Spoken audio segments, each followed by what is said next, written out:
चलो आ जाओ, Rolls Royce company की कहानी सुनते हैं। पूरी आई बुक 12 चैप्टर की लेकर आया हूँ। तो इंट्रोडक्शन करते हैं। दोस्तों, एक तरह से सोचा जाए तो दुनिया में जब विलासिता यानी लग्जरी की बात या दिमाग में विचार जब आता है ना, तो एक खुशहाल माँ बाप, एक बड़ा घर, एक गाड़ी और एक अच्छी बीवी बच्चों का चित्र दिमाग में जरूर आता है, उभरता है अपने आप। जब एक उत्कृष्ट गाड़ी खरीदने का विचार आता है, तब रोल्स रॉयस कार का विचार भी जरूर आता है, क्योंकि रोल्स रॉयस की क्वालिटी, वो सब कुछ मैं आपको बताऊंगा इस वीडियो में। जैसे ये एक तथ्य ये भी है कि ये कार सिर्फ अमीर होने से नहीं मिलती दोस्तों, बल्कि आपकी पर्सनालिटी को देखकर गाड़ी दी जाती है। मतलब एकदम साफ हो जाता है यहाँ पर, एकदम साफ है कि कंपनी किसी शराबी, संस्कारहीन और बुरे आदमी, जो ऐसा आदमी हो जो गाड़ी के लायक ना हो, ऐसे आदमी को कभी भी कंपनी गाड़ी नहीं देती है, क्योंकि इससे कंपनी की प्रतिष्ठा पर कलंक लगता है। आप सोचो, कंपनी किस हद तक क्वालिटी पर काम कर रही है। तो दोस्तों आइए, आपका स्वागत है, बिल्कुल स्वागत है आपका। इस आई बुक में गोता लगाकर जानते हैं कि इस कंपनी की शुरुआत कैसे हुई और ये कंपनी अपने ब्रांड पर इतना गर्व नाज क्यों करती है। पहला चैप्टर शुरू करते हैं। एक सपने की शुरुआत के रूप में दोस्तों इस कंपनी की शुरुआत हुई थी। रोल्स रॉयस, ये नाम सुनते ही मन में लग्जरी का, जो मैंने आगे बताया वही, परिष्कार और इंजीनियरिंग की उत्कृष्टता की छवि उभरती है। तो ये एक ऐसी कंपनी की कहानी है दोस्तों, जो दो व्यक्तियों के शेयर किए हुए, साझा किए हुए दृष्टिकोण और असाधारण प्रतिभा से शुरू हुई ये कंपनी की कहानी और कंपनी दोनों। अब 1904 में जब मोटर वाहनों का युग अपनी प्रारंभिक अवस्था में था, 1904 में दो अलग अलग बैकग्राउंड के, दो अलग अलग पृष्ठभूमि की, अलग अलग सर्कमस्टेंसेस में जन्मे दो लोग, चार्ल्स रोल्स और हेनरी रॉयस, मैनचेस्टर के मिडलैंड होटल में एक ऐतिहासिक मुलाकात में एकजुट हुए। मिडलैंड होटल में, मैनचेस्टर, इंग्लैंड की बात कर रहा हूं मैं। दोनों एकजुट हुए। ये मुलाकात न केवल रोल्स रॉयस कंपनी की फाउंडेशन बनी, बल्कि इसने ऑटोमोबाइल और एरोनॉटिक्स इंडस्ट्री को हमेशा के लिए बदल दिया। अब चार्ल्स स्टुअर्ट रोल्स, उनका जन्म 1877 में लंदन के बर्कले स्क्वायर में एक धनी और अभिजात परिवार में हुआ था। ईटन और कैम्ब्रिज के ट्रिनिटी कॉलेज से शिक्षित हुए चार्ल्स रोल्स अपनी प्रकृति से उत्साही मैकेनिकल इंजीनियर भी थे और एक साहसिक व्यक्ति भी थे। उन्हें मोटर वाहनों और उड़ान की, फ्लाइट एरोनॉटिक्स की दुनिया से गहरा लगाव था। वैसे रोल्स ब्रिटेन के शुरुआती मोटर कार डीलरों में से एक थे, जो विदेशी कारों को आयात करते थे और बेचते थे। उनकी company C.S. Rolls and company, उनकी कंपनी शुरुआती पहली कंपनी उनकी खुद की। दोस्तों, खाना खाने के बाद यही हालत होती है। लंदन में अपर क्लास के ग्राहकों के बीच लोकप्रिय थी उनकी कंपनी। हालांकि चार्ल्स रोल्स को हमेशा एक ऐसी कार की तलाश थी जो विश्वसनीयता और परफॉर्मेंस में बेजोड़ होनी चाहिए। उनकी ये खोज, उनकी ये मंदिर से निकली हुई ये खोज उन्हें एक हेनरी रॉयस नाम के व्यक्ति तक ले गई। लेकिन हेनरी रॉयस की कहानी बिल्कुल अलग थी। यहाँ पर 1863 में पीटरबरो के पास एक साधारण परिवार में जन्मे रॉयस ने अपने जीवन की शुरुआत कठिनाइयों से की थी। दोस्तों, चार्ल्स रॉयस का जन्म 1877 में हुआ था और हेनरी रॉयस का जन्म 1863 में हुआ था। तो हेनरी रॉयस पीटरबरो के पास साधारण परिवार में जन्मे और उन्होंने अपने जीवन की शुरुआत कठिनाइयों से की थी। 9 साल की उम्र में अपने पिता की मृत्यु के बाद उन्हें अखबार बेचने जैसे छोटे मोटे काम भी करने पड़े। रेलवे में एक प्रशिक्षु, ट्रेनिंग के रूप में,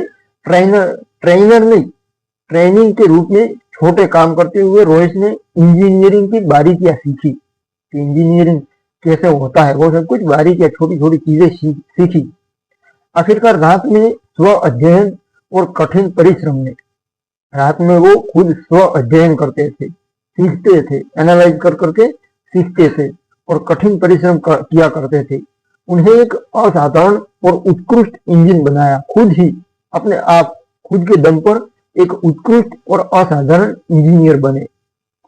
अब 1884 में उन्होंने मैनचेस्टर में F.H. रॉयस एंड कंपनी की स्थापना की। दोनों ने अपनी कंपनी की स्थापना की, अलग अलग बैकग्राउंड से आए और अपनी उन्होंने वो कौन सी कंपनी थी, C.S. रॉयस, और इन्होंने F.H. रॉयस एंड कंपनी, दोनों ने अपनी अपनी कंपनियों की स्थापना की। अब दोस्तों 1884 में कंपनी की स्थापना होती है जो बिजली के उपकरण और क्रेन बनाती थी। लेकिन रॉयस का असली जुनून था पूर्णता, परफेक्शन, हर चीज में, हर काम में। जब उन्होंने देखा कि शुरुआती मोटर कारें अविश्वसनीय और खराब डिजाइन की थी, तो उन्होंने अपनी कार बनाने का फैसला किया। साल 1904 में रॉयस ने अपनी पहली कार रॉयस 10 हॉर्स पावर की कार बनाई। इस कार में 2 सिलेंडर इंजन था, सिर्फ 2 सिलेंडर का, जो अपनी शांति और विश्वसनीयता के लिए उल्लेखनीय था। ये जो इंजन था, भले ही 2 सिलेंडर का था, भले ही कार 10 हॉर्स पावर की थी, लेकिन शांति इतनी, बिल्कुल शांत इंजन था और विश्वसनीय इंजन था। इसलिए ये इन दोनों चीजों में, इन दोनों क्वालिटी में उल्लेखनीय इंजन था। अब अमीर कार डीलर जो थे चार्ल्स स्टुअर्ट रॉल्स, उन्होंने जब इस कार को देखा तो वे तुरंत प्रभावित हुए। आखिरकार प्रभावित हुए क्योंकि वो इसी की तलाश में थे, इसी क्वालिटी की तलाश में थे, इसलिए प्रभावित हुए। आखिरकार 4 मई 1904 को मैनचेस्टर में हुई उनकी मुलाकात में दोनों ने एक समझौता किया कि रोल्स रॉयस नाम से कारें बनाई जाएंगी, जिन्हें रॉयस डिजाइन करेंगे और रोल्स बेचेंगे। अब इस साझेदारी का, इस पार्टनरशिप का आधार था विश्व की सर्वश्रेष्ठ कार बनाना।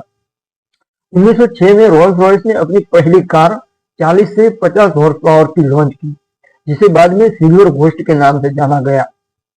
इस कार ने अपनी चमकदार सिल्वर बॉडी और असाधारण इंजन के कारण तुरंत दुनिया का ध्यान खींचा। इसकी जो चमकदार सिल्वर बॉडी थी, असाधारण इंजन, बिल्कुल शांत और अच्छा विश्वसनीय इंजन था, इसके कारण तुरंत ही पूरी दुनिया का ध्यान इस कार ने खींचा। इसकी सबसे बड़ी दोस्तों खासियत क्या थी पता है? शांति, और इंजन इतना शांत था, इसकी सबसे बड़ी खासियत थी शांति। इंजन इतना शांत था कि इसे घोस्ट यानी भूत कहा गया।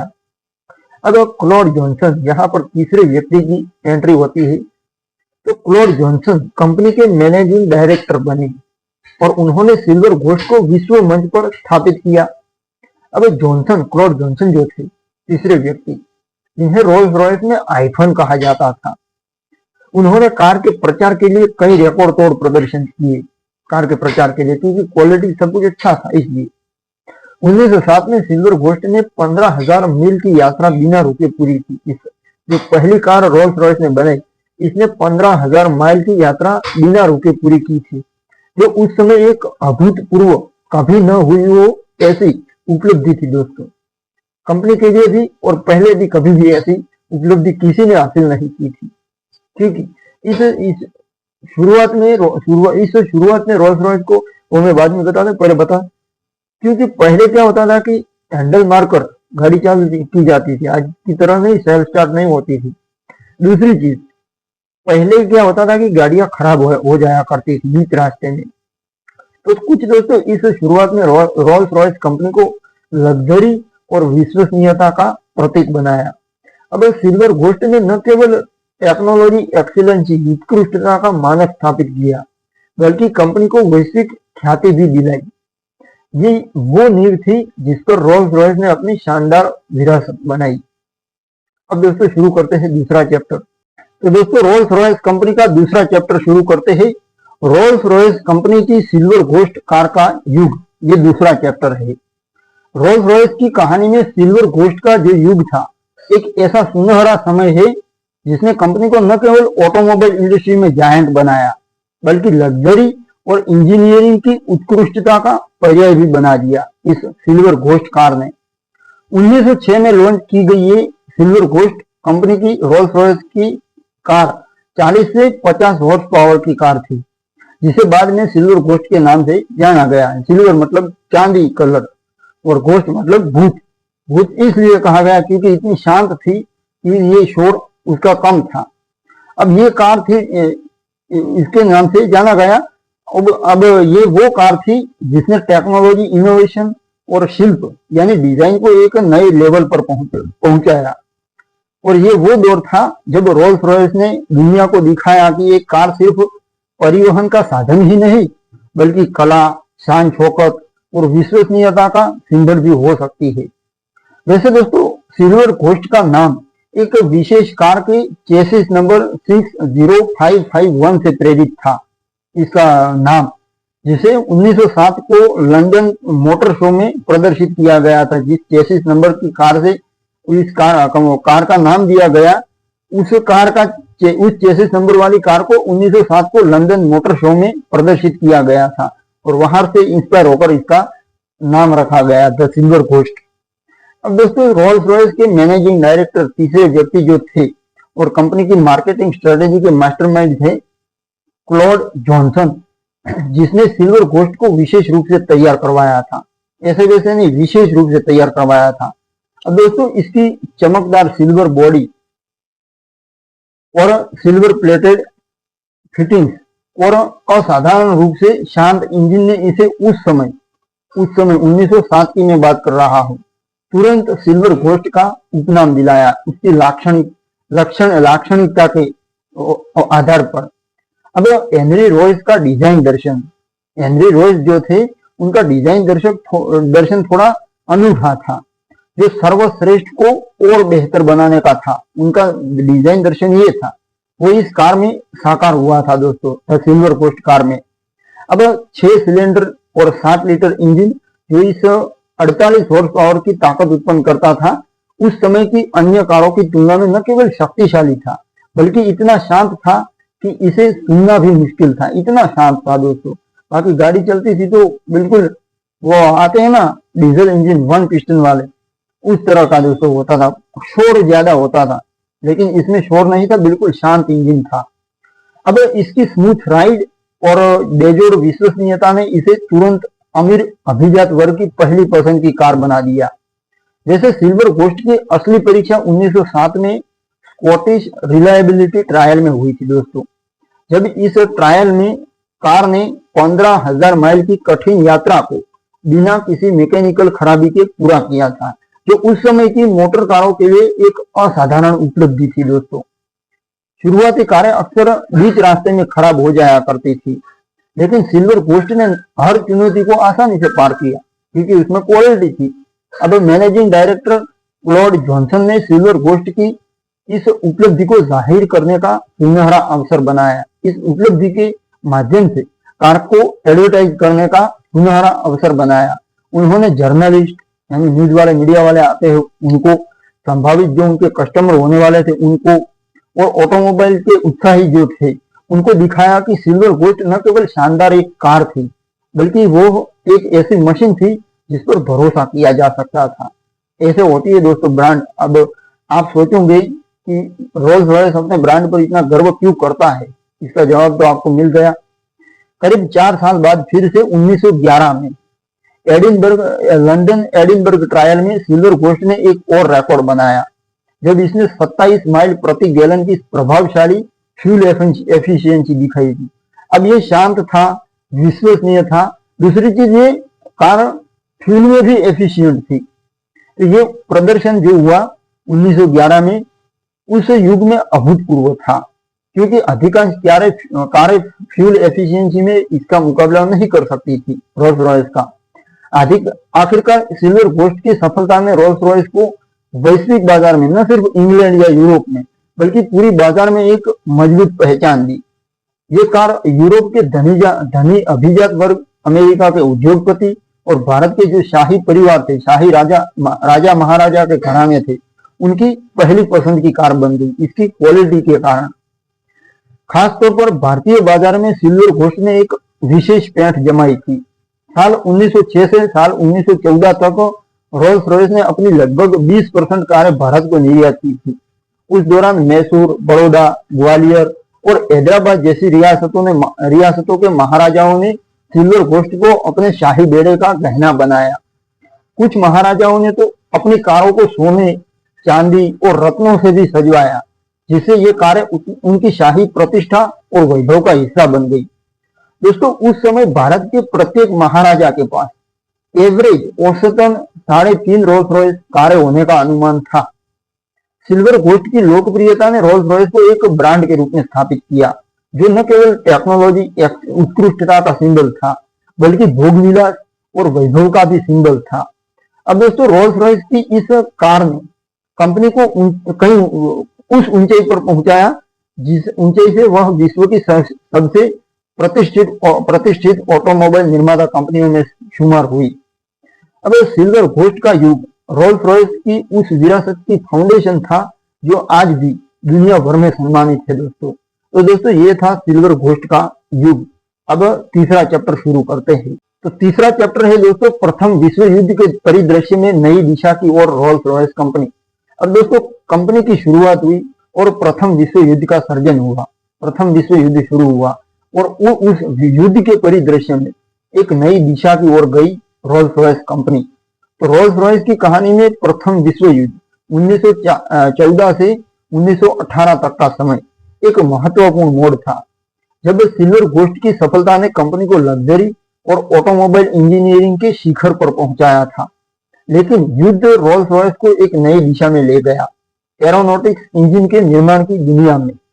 ये महत्वपूर्ण दौर था दोस्तों, क्योंकि कंपनी ने न केवल अपनी ऑटोमोबाइल क्षमताओं को साबित किया, बल्कि राष्ट्रीय सेवा में भी योगदान देकर अपनी विरासत को समृद्ध किया।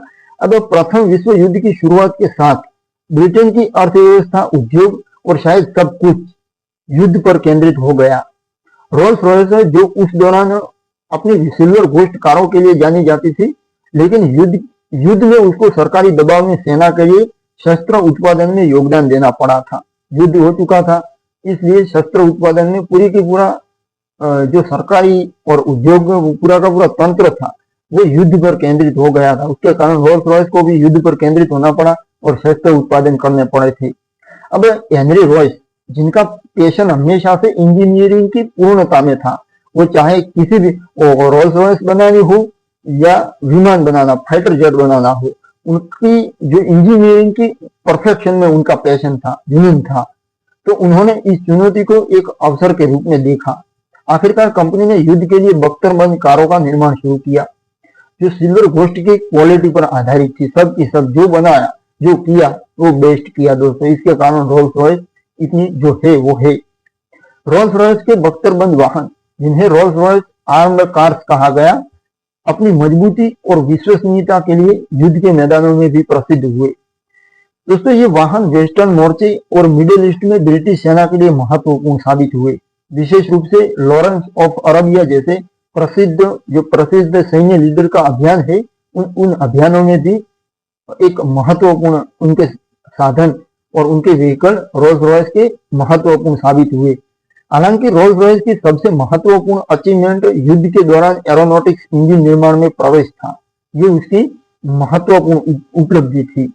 अब दोस्तों, 1914 में ब्रिटिश सरकार ने रोल्स रॉयस को विमान इंजनों के विकास के लिए प्रेरित किया। 1914 में जब युद्ध शुरू हुआ, तब हेनरी रॉयस, जिसने इस चुनौती को भी स्वीकार किया और ईगल इंजन डिजाइन किया, जो कंपनी का पहला विमान इंजन था। 12 सिलेंडर वाला ये इंजन 225 हॉर्स पावर का ताकत उत्पन्न करता था और उस समय के अन्य इंजनों की तुलना में कहीं अधिक शक्तिशाली और विश्वसनीय भी था।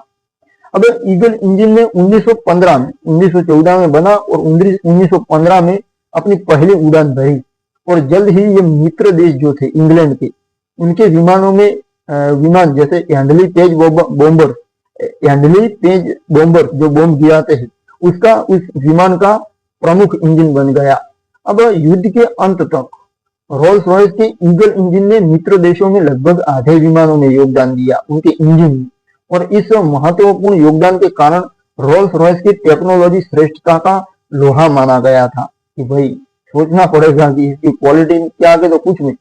तो ईगल इंजन की सफलता ने रोल्स रॉयस को एरोस्पेस उद्योग में भी एक मजबूत खिलाड़ी बनाया। शुरुआत हुई थी ऑटोमोबाइल से, लेकिन युद्ध के संयोग ने सरकमस्टेंसेस ने इस कंपनी को ऑटोमोबाइल से हटकर विमानन यानी एरोस्पेस उद्योग में भी कदम रखा कंपनी ने। अब इन इंजनों की विश्वसनीयता, परफॉर्मेंस ने रोल्स रॉयस को युद्ध के बाद एरोस्पेस उद्योग में एक मजबूत स्थान दिलाया। एरोस्पेस उद्योग में हेनरी रॉयस की इंजीनियरिंग प्रतिभा ने यह साबित किया कि कंपनी न केवल युद्ध के दबाव में जीवित रही, बल्कि उसने अपनी टेक्नोलॉजी क्षमताओं को नए क्षेत्रों में एक्सपेंड भी किया।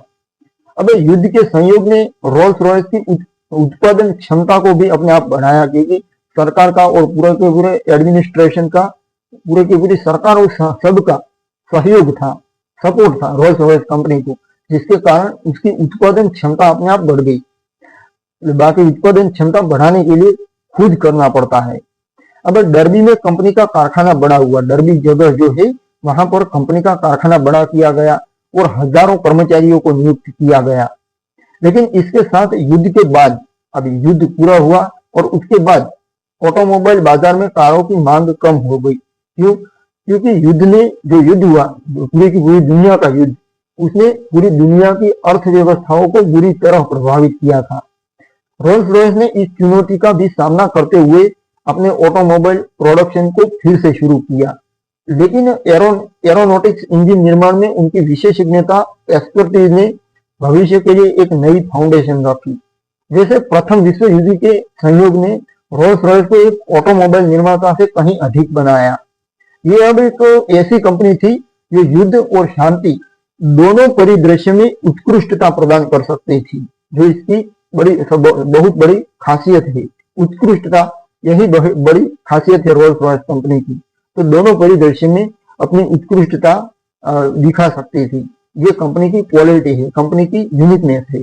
इस युग में जो ये युग था विश्व युद्ध का, प्रथम विश्व युद्ध का, तो इसने कंपनी की टेक्नोलॉजी की जो विरासत थी उसको मजबूत किया और इसे भविष्य की चुनौतियों के लिए भी तैयार किया। तो ये प्रथम विश्व युद्ध और रोल्स रॉयस का परिदृश्य मैंने बताया आपको। अब शुरू करते हैं अगला चैप्टर। तो दोस्तों, चौथे अध्याय में रोल्स रॉयस के फाउंडर जो थे चार्ल्स स्टुअर्ट रॉल्स, उनकी मौत जो हुई थी, वो जो ट्रेजेडी हुई थी उसकी बात करेंगे। दोस्तों, रोल्स रॉयस की कहानी में चार्ल्स स्टुअर्ट रॉल्स पूरा नाम है उनका, उनकी मृत्यु एक गहरा आघात था जिसने कंपनी के भविष्य पर अनिश्चितता, अनसर्टेनिटी का साया डाला। अब कुछ निश्चित नहीं था क्योंकि उनकी मृत्यु हो चुकी थी। कंपनी के फाउंडर थे, महत्वपूर्ण हिस्सा था कंपनी का, इसलिए भविष्य अब धुंधला नजर आ रहा था। साल 1990 में हुई ये 1910 में हुई थी ट्रेजेडी, यानी मृत्यु उनकी। तो इस ट्रेजेडी में न केवल एक दूरदर्शी एंटरप्रेन्योर को खो दिया, बल्कि उस पार्टनरशिप के एक हिस्से को भी खोया जिसने रोल्स रॉयस कंपनी को जन्म दिया था।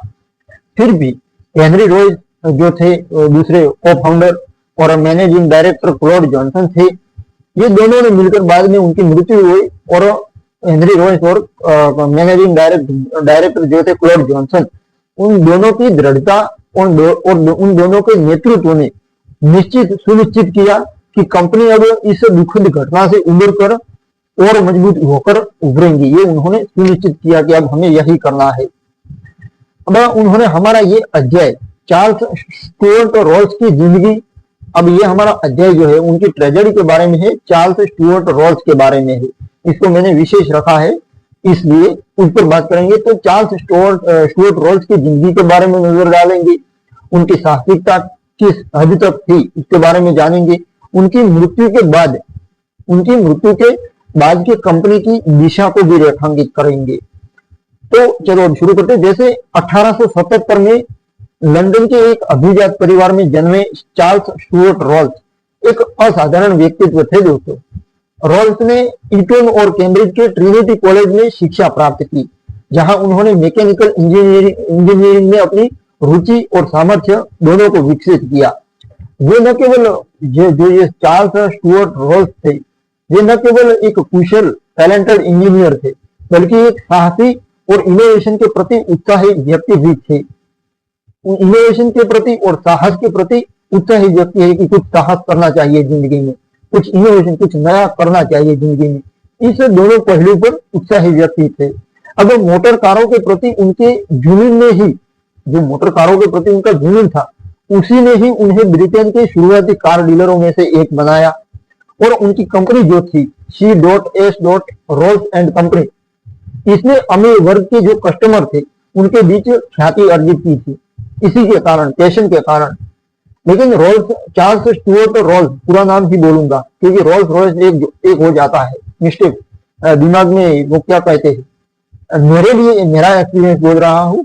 आपको रोल्स और रॉयस अलग लगते होंगे, लेकिन मैं पूरा नाम बोलूंगा, इसलिए शायद मेरे जैसी आपको भी दिक्कत, कंफ्यूजन दिमाग में आता है तो वो हट जाए। लेकिन रोल्स का असली प्यार था ऊंची उड़ान भरना, ये उनका असली पैशन था। वे ब्रिटेन के शुरुआती एविएटर्स में से एक थे और 1903 का साल, 1903 में रॉयल एरो क्लब के को फाउंडर बने थे।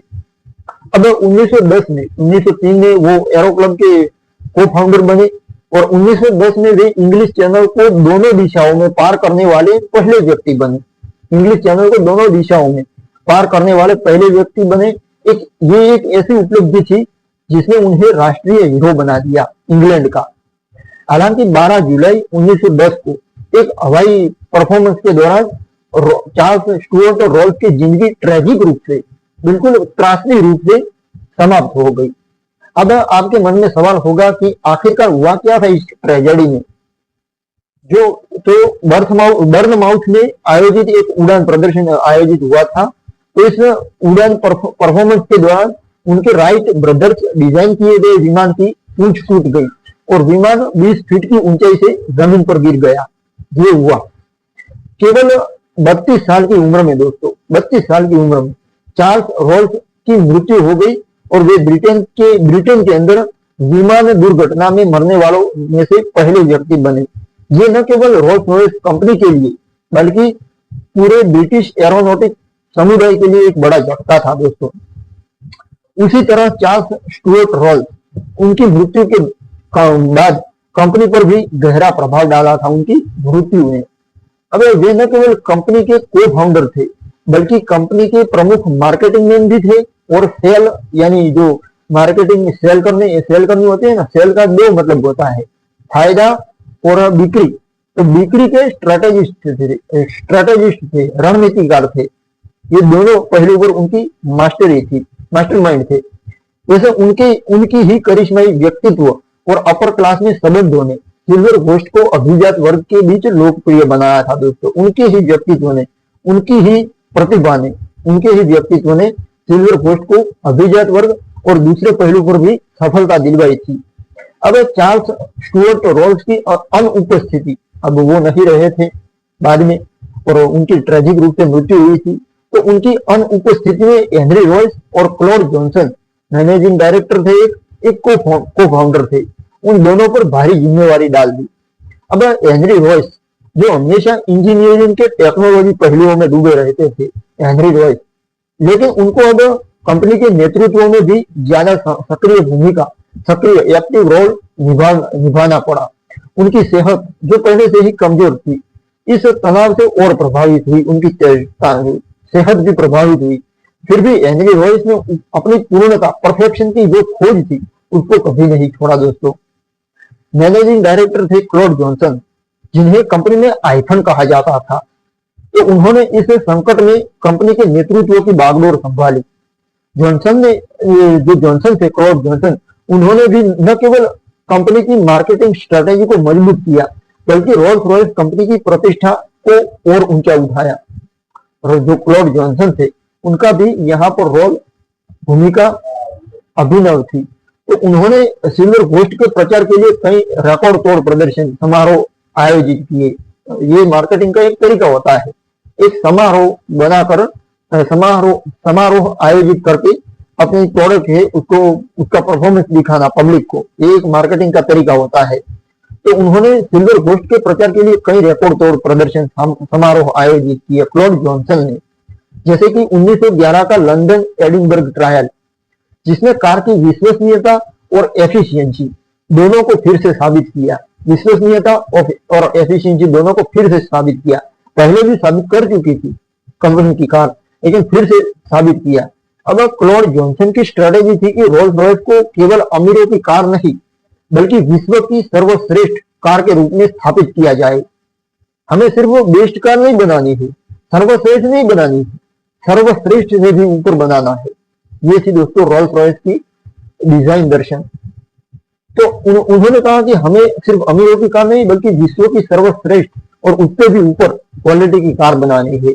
अब चार्ल्स स्टुअर्ट रोल्स की मृत्यु के बावजूद भी कंपनी ने अपने मूल दृष्टिकोण को बनाए रखा था दोस्तों। उसी तरह सिल्वर घोस्ट का उत्पादन 1926 तक जारी रहा और इस दौरान लगभग 7,874 कारें बनाई गई और बेची गई। अब चार्ल्स रोल्स की साहसिकता, चार्ल्स स्टुअर्ट रोल्स का ये विशेष अध्याय है। तो चार्ल्स स्टुअर्ट रोल्स की जो ट्रेजिक रूप से मर चुके थे, तो उनकी साहसिकता और हेनरी रोल्स की टेक्नोलॉजी प्रतिभा का संयोजन कंपनी की आत्मा में बरकरार रहा। कंपनी के कल्चर में, कंपनी के हर पहलू में बरकरार रहा। अब इस चार्ल्स स्टुअर्ट रोल्स की ट्रेजेडी ने रोल्स रॉयस को और अधिक दृढ़ बनाया कि अब रुकना नहीं है। ये दृढ़ता जरूरी होती है दोस्तों। कई बार क्या होता है कि आदमी बहुत सारे प्रॉब्लम आते हैं तो छोड़ देता है, लेकिन गिव अप नहीं करना चाहिए। 100 बार सोचकर तय करो और फिर तय करने के बाद फिर खुद की भी नहीं सुननी होती है, कुछ न कुछ तो रास्ता मिल जाता है। तो इस तरह उन्होंने अधिक दृढ़ बनाया। इस घटना ने जो होता है सब कुछ दोस्तों अच्छे के लिए होता है। हमारे प्लान छोटे होते हैं लेकिन कुदरत के प्लान बहुत बड़े होते हैं। तो जो कुछ भी हुआ उसके सामने भी वो डट कर खड़े रहे और दृढ़ बनाया कंपनी को। और कंपनी ने नई चुनौतियों का सामना करने के लिए अपनी पूरी ऊर्जा को, जो पूरी ऊर्जा थी कंपनी की, उसको एक ही बिंदु पर केंद्रित कर लिया। पूरा फोकस 101% फोकस उन्होंने एक ही चीज पर, कंपनी की सक्सेस पर केंद्रित कर दिया। अब ये परिदृश्य रोल्स रॉयस की फ्लेक्सिबिलिटी और अनुकूलन क्षमता का सिंबल बन गया दोस्तों। ये जो परिदृश्य जो मैंने बताया, उनकी मृत्यु होती है और बाद में जिम्मेवारी 2 आदमियों पर आती है और फिर इन चुनौतियों के बावजूद भी दोनों डटकर काम करते हैं और रोल्स रॉयस को कई ऊंचाइयों तक पहुंचाते हैं। तो इस परिदृश्य रोल्स रॉयस की फ्लेक्सिबिलिटी और अनुकूलन क्षमता का सिंबल बन गया, जो भविष्य में आने वाली कठिनाइयों के लिए कंपनी को तैयार करता था। अब कंपनी किसी भी प्रकार की चैलेंज के लिए तैयार थी दोस्तों। तो ये थी दोस्तों चार्ल्स स्टुअर्ट रोल्स की ट्रेजेडी। अब बढ़ते हैं 5वें चैप्टर की ओर। तो 5वां चैप्टर है बेंटले कंपनी का एक्विजिशन। उन्होंने खरीदा था रोल्स रॉयस ने, और तो बेंटले कंपनी का एक्विजिशन करते हुए रोल्स रॉयस का एक्सपेंशन हुआ था, विस्तार हुआ था दोस्तों। ये मैंने 5वां चैप्टर का नाम रखा है। तो रोल्स रॉयस की कहानी में 1930 का दशक एक महत्वपूर्ण दौर था। क्यों? क्योंकि जब कंपनी ने न केवल अपने ऑटोमोबाइल पोर्टफोलियो को मजबूत किया, सिर्फ न केवल अपने ऑटोमोबाइल के जो प्रोडक्ट आते हैं उन्हीं प्रोडक्ट का पोर्टफोलियो यानी ग्रुप, प्रोडक्ट का ग्रुप, उसको ही नहीं मजबूत किया, बल्कि कंपनी ने ओपोनेंट जो बेंटले कंपनी थी उसको खरीदकर अपनी स्थिति को और मजबूत किया। ये 1930 में हुआ। अब चार्ल्स स्टुअर्ट रोल्स, उनकी ट्रेजेडी के बाद, मृत्यु के बाद, हेनरी रोल्स और क्लॉड जॉनसन ने अपनी कंपनी को स्थिरता प्रदान की। अस्थिरता प्रदान नहीं की, स्थिरता प्रदान की। कुछ अचानक से हो जाता है तो फिर घर हो या कोई बिजनेस हो अस्थिर हो जाता है, कुछ निश्चित नहीं होता है, अनिश्चितता का साया पड़ता है ऊपर। लेकिन उन्होंने, हेनरी रोल्स और क्लॉड जॉनसन ने कंपनी को स्थिरता प्रदान की थी और वो महत्वपूर्ण था। लेकिन 1931 में हुआ बेंटले कंपनी का एक्विजिशन, जिसने रोल्स रॉयस को एक नई दिशा दी और व्यापक बाजार में स्थान दिया। अब ये दोस्तों वो युग था जब रोल्स रॉयस ने अपनी लग्जरी की विरासत जो थी उसको बनाए रखते हुए स्पोर्ट्स कारों और वैश्विक विस्तार के क्षेत्र में भी कदम रखा। अपनी लग्जरी को भी बनाए रखा और स्पोर्ट्स कार और वैश्विक एक्सपेंशन को भी, उन सारे क्षेत्रों में भी कदम रखा कंपनी ने। 1920 के दशक के अंत तक रोल्स रॉयस ने सिल्वर घोस्ट की सफलता के बाद अपनी नई फैंटम सीरीज शुरू की। फैंटम सीरीज की प्रोडक्ट लाइन शुरू की उन्होंने। कंपनी की फैंटम 1 जो 1925 में लॉन्च हुई, जिसने सिल्वर घोस्ट की लग्जरी विरासत को आगे बढ़ाया। इसकी एडवांस डिजाइन, शक्तिशाली 7.7 लीटर इंजन और शानदार डिजाइन ने इसे अभिजात वर्ग जो था उनके बीच लोकप्रिय कार बनाया। इसके साथ इस दौरान ऑटोमोबाइल इंडस्ट्री में प्रतिस्पर्धा भी बढ़ रही थी, कंपटीशन भी बढ़ रहा था, जिसमें ओपोनेंट कंपिटिटर्स के मामले में, रोल्स रॉयस के कंपिटिटर्स के मामले में, ओपोनेंट के मामले में ये बेंटले मोटर्स आगे थी।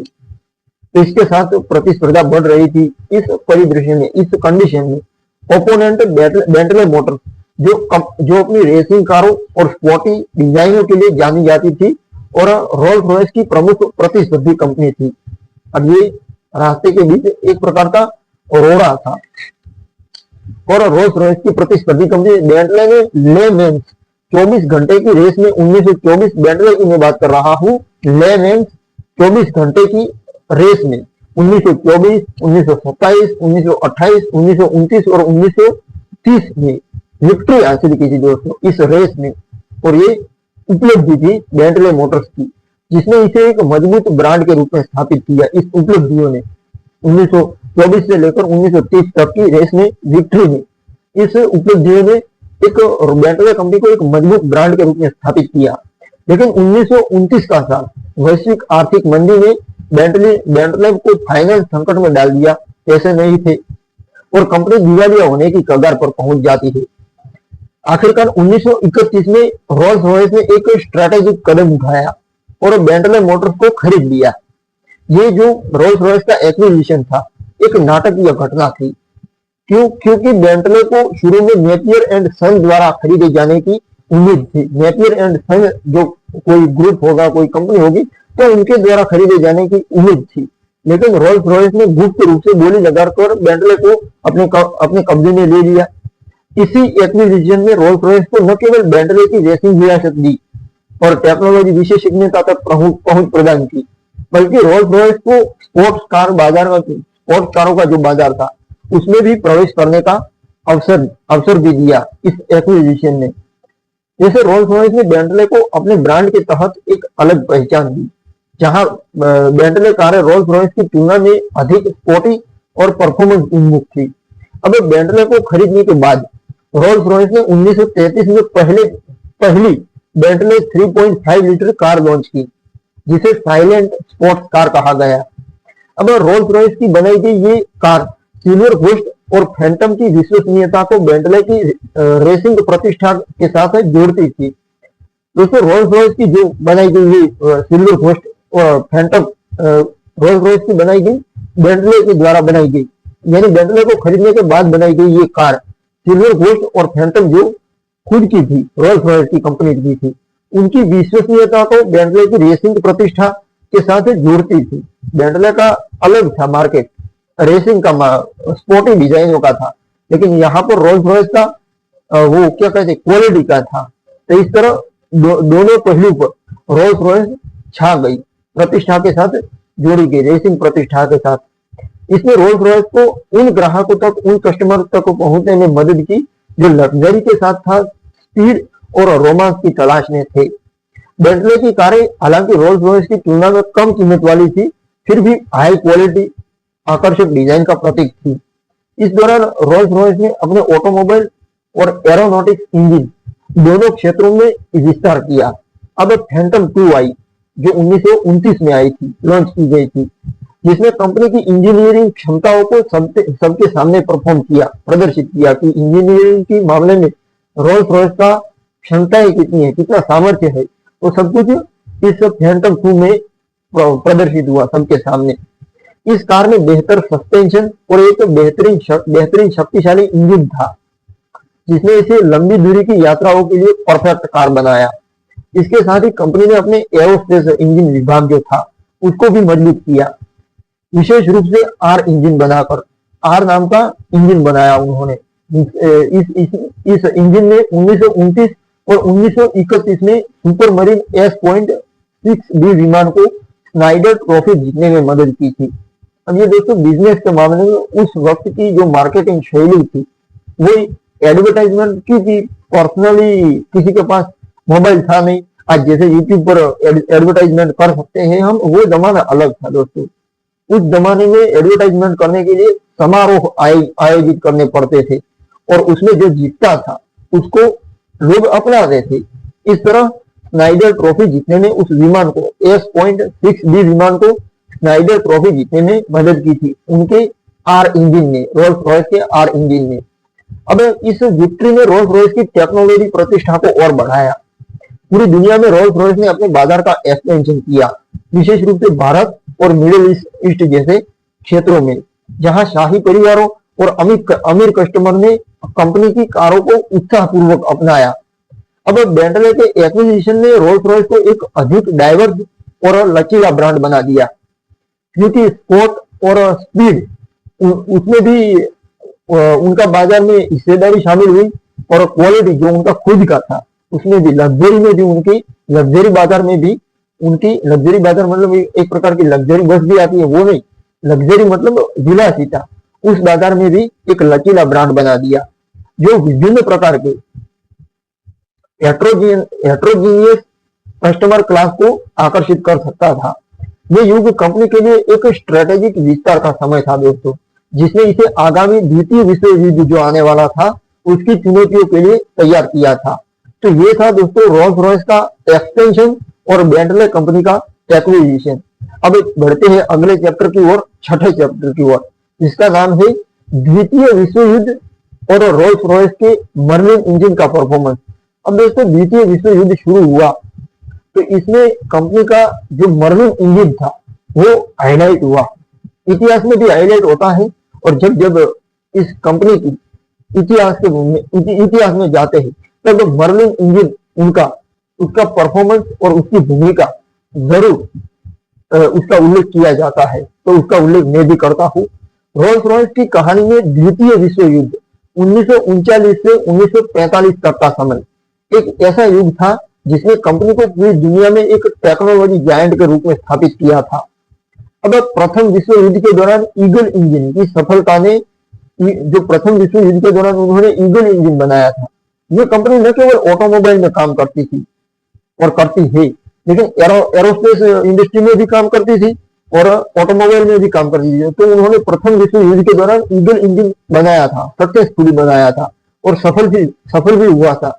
तो उस सफलता ने ही ईगल इंजन की प्रथम विश्व युद्ध के दौरान जो उन्होंने बनाया था, उस इंजन की सफलता ने ही रोल्स रॉयस को एरोस्पेस उद्योग में प्रवेश दिलाया था। लेकिन द्वितीय विश्व युद्ध में मर्लिन इंजन ने तो कंपनी की विरासत को अमर ही कर दिया दोस्तों। ये उत्कृष्टता के मामले में रोल्स रॉयस का कोई मुकाबला नहीं है दोस्तों। जो मैं पूरी की पूरी कथा सुना रहा हूँ, लेकिन आप पूरा वीडियो देखेंगे तो पता चलेगा और आपको जनरल नॉलेज के लिए पता होगा कि रोल्स रॉयस बहुत अमीर लोगों की कार आती है। तो दोस्तों ये वो दौर था द्वितीय विश्व युद्ध का, जब रोल्स रॉयस ने न केवल युद्ध के प्रयासों में महत्वपूर्ण योगदान दिया, बल्कि अपनी इंजीनियरिंग उत्कृष्टता को एक नए लेवल पर पहुंचाया, जिसने युद्ध में मित्र देशों की विक्ट्री में निर्णायक भूमिका निभाई थी इस कंपनी की प्रोडक्ट में और कंपनी ने भी। वैसे द्वितीय विश्व युद्ध की शुरुआत के साथ ब्रिटेन को शक्तिशाली और विश्वसनीय विमान इंजनों की आवश्यकता थी और रोल्स रॉयस जो पहले से ही अपने आर इंजन के साथ सुपरमरीन S.6B इंजन की स्नाइडर ट्रॉफी की विक्ट्री के लिए प्रसिद्ध थी और अब इस द्वितीय विश्व युद्ध में इस चुनौती के लिए भी तैयार थी। तो 1930 के दशक में हेनरी रॉयस ने एक नए इंजन PV-12, पीवी का मतलब होता है प्राइवेट वेंचर, यानी प्राइवेट वेंचर 12 इंजन पर काम शुरू किया था 1930 के दशक में, जो बाद में मर्लिन के नाम से जाना गया। अब चार्ल्स स्टुअर्ट रॉयस की मृत्यु 1933 में हो गई, लेकिन उनकी डिजाइन दर्शन सर्वश्रेष्ठ को और ज्यादा बेहतर बनाना, ये उनका डिजाइन दर्शन था और टेक्नोलॉजी फाउंडेशन ने मर्लिन इंजन को आकार दिया था। इस इंजन को रोल्स रॉयस की डर्बी और क्रू फैक्ट्रियों में विकसित किया गया और 1935 में इसका पहला प्रोटोटाइप तैयार हुआ। मर्लिन इंजन एक 12 सिलेंडर और 27 लीटर V12 इंजन था दोस्तों। ये इंजन अपनी शक्ति, विश्वसनीयता और मल्टीपल इंटेलिजेंस के लिए प्रसिद्ध था। ये इंजन 1000 से 2000 तक की हॉर्स पावर की शक्ति उत्पन्न कर सकता था, जो उस समय के दूसरे इंजनों से कहीं आगे था। अब मर्लिन ने युद्ध के दौरान ब्रिटिश रॉयल एयरफोर्स के कई प्रमुख फाइटर जेट थे, उनको शक्ति प्रदान की, उनको इंजन सप्लाई किए, जिसमें super marine, speed fire, walker hurricane और आवरो लैंकेस्टर शामिल थे। ये तीनों विमान के नाम है दोस्तों। खास तौर पर 1940 की बैटल ऑफ ब्रिटेन में मर्लिन से चलने वाले स्पीड फायर और हरिकेन विमानों ने जर्मन लुफ्टवाफे, जर्मनी का विमान था, उसके खिलाफ ब्रिटेन की रक्षा में महत्वपूर्ण भूमिका निभाई थी इस मर्लिन इंजन ने।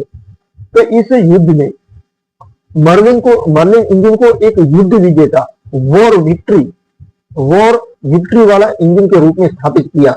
युद्ध में विजेता होने वाला इंजन, कभी भी इस इंजन ने पाछीपानी नहीं की थी दोस्तों।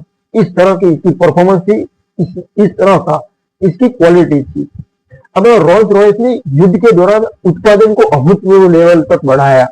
डर्बी, क्रू और ग्लासगो के कारखानों में हजारों कर्मचारियों ने दिन रात काम किया। मर्लिन इंजन का उत्पादन इतना दोस्तों महत्वपूर्ण था कि ब्रिटिश सरकार ने भी इसको प्रायोरिटी दी थी, इसको प्रायोरिटी देनी पड़ी थी। अब युद्ध के दौरान, जब युद्ध 1939 से 1945 तक का एरा था द्वितीय विश्व युद्ध का, तो इस युद्ध के दौरान रोल्स रॉयस ने लगभग 1,60,000 मर्लिन इंजन बनाए और बेचे, सप्लाई किए, जो न केवल ब्रिटिश विमानों में बल्कि अमेरिकी मस्टैंग T-51 जैसे विमानों में भी उपयोग किए गए थे। अब मर्लिन इंजन ने अमेरिकी मस्टैंग को लंबी दूरी की फ्लाइट के लिए परफेक्ट इंजन बना दिया।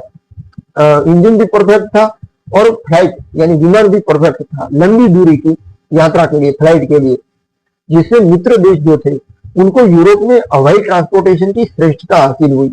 आसान हो गया सब कुछ यूरोप के लिए और मित्र देशों के, यूरोप के देशों के मित्र देशों। अब उस समय युद्ध ने रोल्स रॉयस के ऑटोमोबाइल उत्पादन को लगभग ठप कर दिया था उस समय युद्ध के दौरान, क्योंकि कंपनी का पूरा ध्यान विमान के इंजनों पर था।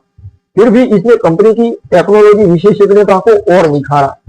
मर्लिन इंजन की सफलता ने रोल्स रॉयस को एरोनॉटिक्स उद्योग में एक लीडर खिलाड़ी बनाया और इसने युद्ध के बाद जेट इंजन के युग में भी कंपनी के प्रवेश की फाउंडेशन रखी।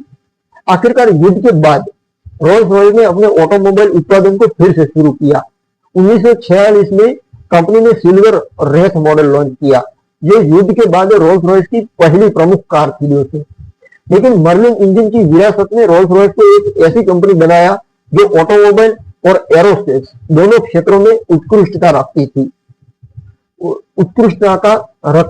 अब इस युग में रोल्स रॉयस की वैश्विक प्रतिष्ठा को और मजबूत किया और इसके साथ भविष्य के इनोवेशन के लिए भी तैयार किया। अब मर्लिन इंजन ने न केवल एक टेक्नोलॉजी चमत्कार था ये मर्लिन इंजन, बल्कि ये रोल्स रॉयस की उस भावना का भी सिंबल था जो चुनौतियों को अवसरों में बदल देती थी।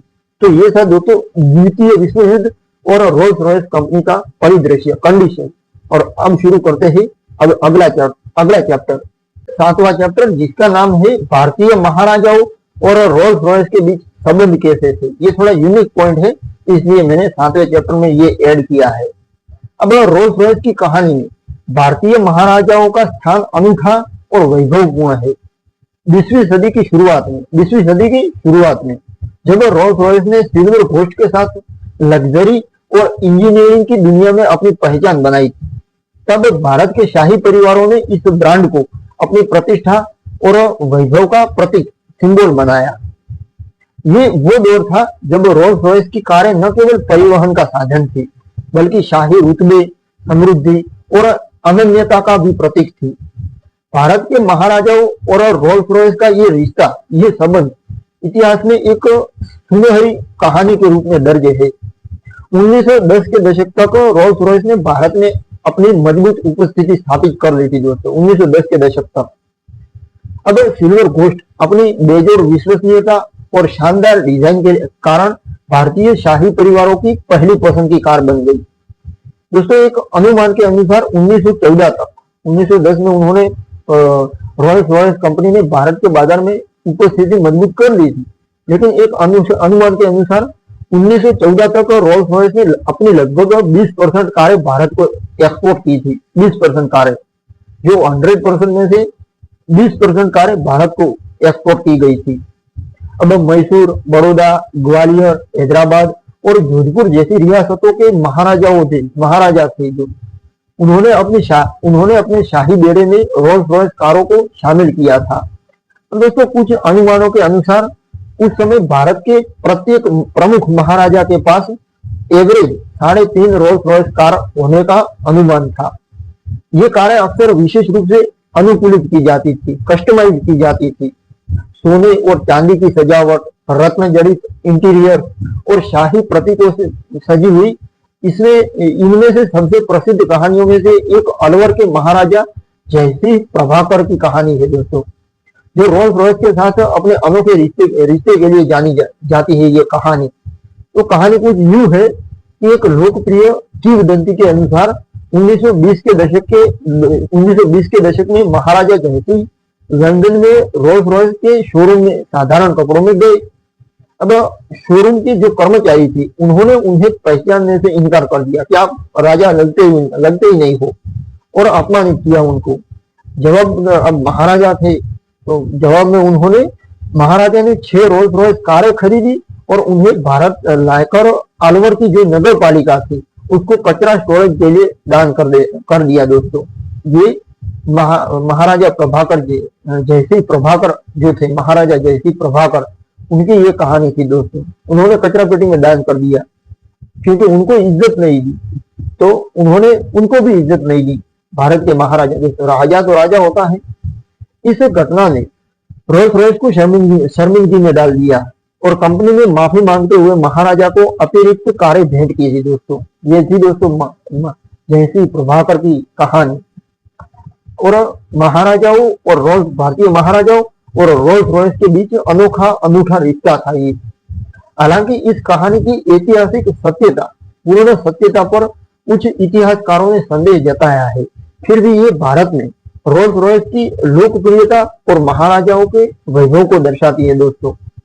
ये जरूर की लोकप्रियता भी दर्शाती है और महाराजाओं के वैभव को भी दर्शाती है ये कहानियां, लेकिन कुछ यूं ही हुआ होगा।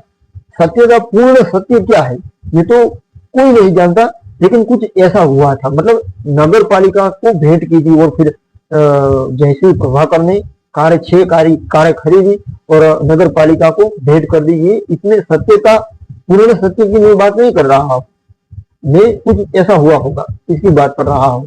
तो मैसूर के महाराजा जय चामराजेंद्र वाडिया, उन्होंने भी रोल्स रॉयस के, वो भी उत्साही एक संग्रहकर्ता थे, रोल्स रॉयस के कारों के संग्रहकर्ता थे। उनके पास दर्जनों रोल्स रॉयस कारें थी, जिनमें से कई सिल्वर गोस्ट और फैंटम मॉडल शामिल थे। उनकी कारों में से कुछ को विशेष रूप से शिकार और शाही समारोह के लिए डिजाइन किया गया था। इसमें कस्टमाइजेशन रोल्स रॉयस करवाती थी, तो इसके लिए उन्होंने शिकार और अन्य शाही समारोह के लिए डिजाइन किया था।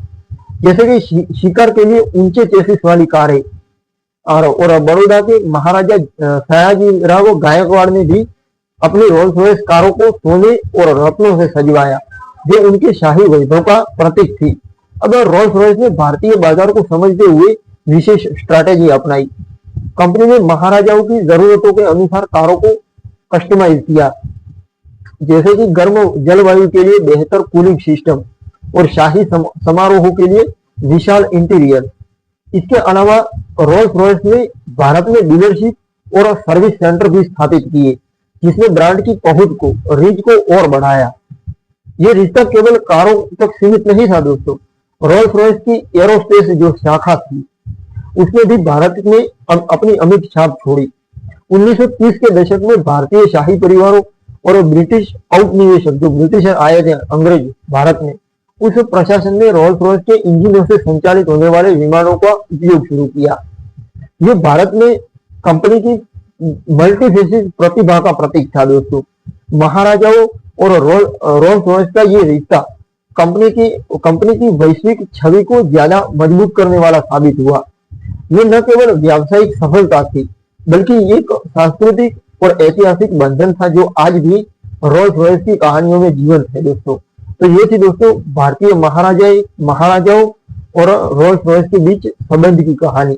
अब अगला चैप्टर, 8वां चैप्टर शुरू करते हैं, जिसका नाम है रोल्स रॉयस के लिए फाइनेंशियल संकट और रोल्स रॉयस कंपनी का राष्ट्रीयकरण। तो रोल्स रॉयस की कहानी में 1970 का दशक एक ऐसा दौर था जिसने कंपनी को उसके सबसे कठिन दौर से गुजरते हुए देखा। कंपनी ने खुद को सिल्वर घोस्ट की शानदार शुरुआत, मर्लिन इंजन की युद्धकालीन सफलता और भारतीय महाराजाओं के साथ वैभवपूर्ण रिश्तों ने रोल्स रॉयस को इंजीनियरिंग और विलासिता, लग्जरी का प्रतीक बना दिया था। लेकिन 1971 में एक महत्वाकांक्षी परियोजना ने कंपनी को फाइनेंशियल क्राइसिस में डाल दिया, जिससे वह दिवालियापन के कगार पर पहुंच गई। ये अध्याय हमारा उस संकट की कहानी है और राष्ट्रीयकरण की प्रक्रिया को रेखांकित करता है। ये हमारा अध्याय 8वां अध्याय, जिसने रोल्स रॉयस को नया जीवन दिया और इसकी विरासत को आगे बढ़ाया। 1960 के दशक तक रोल्स रॉयस ने अपने ऑटोमोबाइल और एरोस्पेस इंजन दोनों क्षेत्रों में मजबूत स्थिति बनाए रखी थी। 1963 में लॉन्च हुई सिल्वर शैडो अपनी आधुनिक डिजाइन और शानदार शिल्प कौशल के साथ, शिल्प कौशल का मतलब होता है डिजाइन कौशल के साथ, कंपनी की सबसे लोकप्रिय कारों में से एक थी। लेकिन कंपनी का असली ध्यान एरोस्पेस इंजन पर था, जो जेट इंजन के युग में तेजी से विकसित हो रहा था। अब 1968 में रोल्स रॉयस ने RB211 जेट इंजन पर काम शुरू किया, जो लॉकहीड L101 ट्राई स्टार विमान के लिए डिजाइन किया गया था। ये टर्बोफैन इंजन उस समय का सबसे एडवांस इंजन था दोस्तों, जो अधिक फ्यूल एफिशिएंसी और कम शोर का वादा करता था, कम शोर वाला था और फ्यूल एफिशिएंसी के मामले में बहुत अच्छा इंजन था। लेकिन इस परियोजना की जटिलता और लागत ने कंपनी को फाइनेंशियल संकट में डाल दिया। अब RB211 के विकास की लागत शुरू में एक अनुमान के अनुसार 65 मिलियन यूरो से कई गुना ज्यादा थी। इंजन के कार्बन फाइबर ब्लेड हाइफिल कहा जाता है, उसमें टेक्निकल समस्याएं सामने आई, जिन्हें ठीक करने के लिए अतिरिक्त समय और संसाधनों की आवश्यकता थी। रोल्स रॉयस ने लॉकहीड के साथ एक निश्चित मूल्य एक कॉन्ट्रैक्ट पर हस्ताक्षर किया था, साइन किया था, कॉन्ट्रैक्ट हुआ था दोनों के बीच, लॉकहीड और रोल्स रॉयस के बीच, जिसका मतलब था कि बढ़ती लागत को कंपनी को ही वहन करना था। तुम इंजन बनाओ, लेकिन जो लागत बढ़ेगी वो तुम्हें ही, रोल्स रॉयस को ही वहन करना था। ये कॉन्ट्रैक्ट हुआ था। इसके साथ ही 1960 के दशक के अंत में वैश्विक आर्थिक मंदी और ब्रिटिश जो पाउंड था उसका अवमूल्यन हुआ था, तो उसने कंपनी की फाइनेंशियल स्थिति को और कमजोर कर दिया। 1970 तक रोल्स रॉयस कैश क्राइसिस में फंस गई थी और कर्ज का बोझ असहनीय हो गया। 4 फरवरी 1971 को रोल्स रॉयस ने आधिकारिक रूप से दिवालियापन होने की अनाउंसमेंट किया। ये खबर ब्रिटेन और विश्व भर में एक झटके की तरह फैली थी दोस्तों। रोल्स रॉयस जो ब्रिटिश इंजीनियरिंग का प्रतीक थी, तो उसका पतन हजारों कर्मचारियों, सप्लायर्स और ब्रिटिश इकोनॉमी अर्थव्यवस्था के लिए विनाशकारी हो सकता था। अब RB211 इंजन न केवल नागरिक एरोस्पेस के लिए महत्वपूर्ण था, बल्कि सैन्य विमानों के लिए भी स्ट्रैटेजिक महत्व रखता था। इस स्थिति को देखते हुए ब्रिटिश सरकार ने तत्काल हस्तक्षेप किया इस मामले में। तत्कालीन जो कंजर्वेटिव सरकार थी, जिसका नेतृत्व एडवर्ड हीथ कर रहे थे, तो उन्होंने रोल्स रॉयस को राष्ट्रीयकृत करने का फैसला किया, ताकि इंजन का विकास जारी रहे और कंपनी का अस्तित्व बचा रहे। अब 1971 में रोल्स रॉयस लिमिटेड को राष्ट्रीयकृत यानी नेशनलाइज कर दिया गया और इसका एरोस्पेस इंजन डिवीजन जो था, एक नई सरकारी स्वामित्व वाली कंपनी रोल्स रॉयस 1971 लिमिटेड के तहत संचालित होने लगा। अब ऑटोमोबाइल डिवीजन को अलग कर दिया गया, यहाँ से सरकार ने हस्तक्षेप किया और एरोस्पेस डिवीजन को अलग किया और ऑटोमोबाइल डिवीजन को अलग कर दिया गया, और ये रोल्स रॉयस मोटर्स के रूप में स्वतंत्र रूप से कार्य करने लगा। आखिरकार नेशनलाइजेशन, राष्ट्रीयकरण ने कंपनी को वित्तीय यानी पैसों की स्थिरता प्रदान की और RB211 इंजन का विकास पूरा हुआ। अब 1972 में RB211 ने अपनी पहली व्यावसायिक flight Lockheed L1011 try star के साथ शुरू की थी। ये इंजन बाद में बोइंग 747 और 757 जैसे विमानों में भी उपयोग हुआ, जिसने रोल्स रॉयस की एरोस्पेस उद्योग में स्थिति को और मजबूत किया। अब राष्ट्रीयकरण ने रोल्स रॉयस को न केवल जीवित रखा, बल्कि इसे अधिक कुशल मैनेजमेंट और स्ट्रेटेजी अपनाने के लिए भी प्रेरित किया। साल 1987 में कंपनी को प्राइवेटाइजेशन के लिए बेच दिया गया, जिसने इसे फिर से प्राइवेट क्षेत्र में लौटा दिया। इस संकट ने रोल्स रॉयस को यह सिखाया कि महत्वाकांक्षा और जोखिम के साथ फाइनेंशियल अनुशासन का संतुलन भी आवश्यक है। ये युग कंपनी की फ्लेक्सिबिलिटी और पुनर्जनन की क्षमता का प्रतीक बन गया, जिसने इसे भविष्य की चुनौतियों के लिए तैयार किया। तो ये था दोस्तों 8वां चैप्टर, जिसमें मैंने बताया कि रोल्स रॉयस कैसे सरकार के तहत आई और फिर बाद में प्राइवेट हो गई। ये रोल्स रॉयस का एक युग था, एक समय था जो मैंने बताया। अब 9वां चैप्टर शुरू करते हैं, तो BMW युग और रोल्स रॉयस की नई शुरुआत, ये चैप्टर 9 है। तो रोल्स रॉयस की कहानी में 1990 का दशक और 21वीं सदी की शुरुआत एक पुनर्जनन का दौर था रोल्स रॉयस के लिए। 1971 के फाइनेंशियल संकट और राष्ट्रीयकरण ने कंपनी को एरोस्पेस और ऑटोमोबाइल डिवीजन में विभाजित कर दिया था। रोल्स रॉयस मोटर्स, जो ऑटोमोबाइल का डिवीजन था, कई मालिकों के अधीन रहा। उस वक्त जब सरकार ने अलग किया था, तब एरोस्पेस डिवीजन को खरीद लिया, अपने हस्तक किया, और जो ऑटोमोबाइल डिवीजन था वो दूसरे कई मालिकों के अधीन रहा। लेकिन 1998 में BMW की खरीदी ने रोल्स रॉयस मोटर कार्स को एक नई शुरुआत दी, एक नई दिशा दी, एक नया जीवन दिया। ये वो युग था जब रोल्स रॉयस ने अपनी विलासिता यानी लग्जरी की विरासत को आधुनिक टेक्नोलॉजी और डिजाइन के साथ जोड़ा और विश्व मंच पर फिर से अपनी शानदार पहचान स्थापित की। 1971 में राष्ट्रीयकरण के बाद रोल्स रॉयस मोटर्स को 1980 में विकर्स पीएलसी यानी रोल्स रॉयस का एरोस्पेस डिवीजन को बेच दिया गया। इस दौरान कंपनी ने सिल्वर स्पिरिट और सिल्वर स्पर जैसे मॉडल लॉन्च किए, जो लग्जरी के प्रतीक बने। लेकिन 1990 के दशक तक रोल्स रॉयस मोटर को फाइनेंस और स्ट्रेटेजिक चुनौतियों का सामना करना पड़ा। दूसरी ओर रोल्स रॉयस पीएलसी विमानन यानी एरोस्पेस डिवीजन, उसने RB211 और ट्रेंट इंजीनियर के साथ एरोस्पेस उद्योग में अपनी स्थिति मजबूत की। अब ऑटोमोबाइल डिवीजन के लिए एक नए मालिक और इन्वेस्टर की जरूरत थी कंपनी को, ताकि ब्रांड अपनी वैश्विक प्रतिष्ठा को बरकरार रख सके। साल 1998 में रोल्स रॉयस मोटर्स के स्वामित्व के लिए एक नाटकीय रूप से गुलामी युद्ध शुरू हुआ।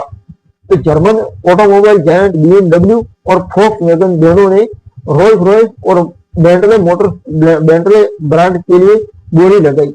अब रोल्स रॉयस ने बेंटले मोटर्स को खरीदा था, लेकिन अब फोक्सवैगन और BMW जो जर्मन ऑटोमोबाइल कंपनी थी, वो अब रोल्स रॉयस को खरीदने की बोली लगा रहे थे।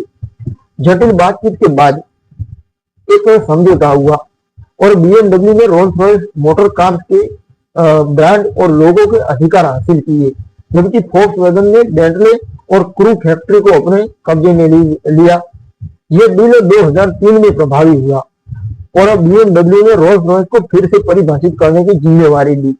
अब BMW ने रोल्स रॉयस को पुनर्जनन के लिए एक नया घर दिया। गुडवुड फैक्ट्री जो वहां पर आई, आज की तारीख में रोल्स रॉयस बनती है, वो फैक्ट्री गुडवुड इंग्लैंड में है, वेस्ट ससेक्स इंग्लैंड में। एक आधुनिक फैक्ट्री लगाते हुए इसने शुरुआत की 2003 में। ये फैक्ट्री जिसे 2003 में खोला गया था, रोल्स रॉयस की विरासत और आधुनिकता का एक अनूठा मिश्रण थी दोस्तों। डिजाइनर जो थे फैक्ट्री के, सर नॉर्मन फोस्टर उनका नाम था डिजाइनर का, उनके द्वारा बनाई गई ये फैक्ट्री एनवायरमेंट फ्रेंडली थी और पारंपरिक शिल्प कौशल के साथ एडवांस टेक्नोलॉजी को जोड़ती थी। अब दोस्तों ये रोल्स रॉयस कारें जो बनती हैं वो बिल्कुल पारंपरिक तरीकों से बनती थी। तो गुडवुड फैक्ट्री में प्रत्येक रोल्स रॉयस कार को हाथों से निर्माण किया जाता था, जिसने ब्रांड की अनन्यता को बनाए रखा। अब 2003 में BMW ने रोल्स रॉयस फैंटम 12 को लॉन्च किया।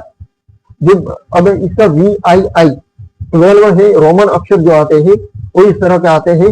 तो फैंटम 12 को लॉन्च किया, जो ब्रांड के लिए एक नया युग शुरू करने वाली कार थी। इस कार ने रोल्स रॉयस की पारंपरिक भव्यता को आधुनिक डिजाइन और टेक्नोलॉजी के साथ मिश्रित किया। अब 6.75 लीटर V12 इंजन, शानदार इंटीरियर और बेजोड़ सवारी, आरामदायक सवारी में फैंटम को तुरंत आलोचकों और ग्राहकों दोनों की प्रशंसा दी गई।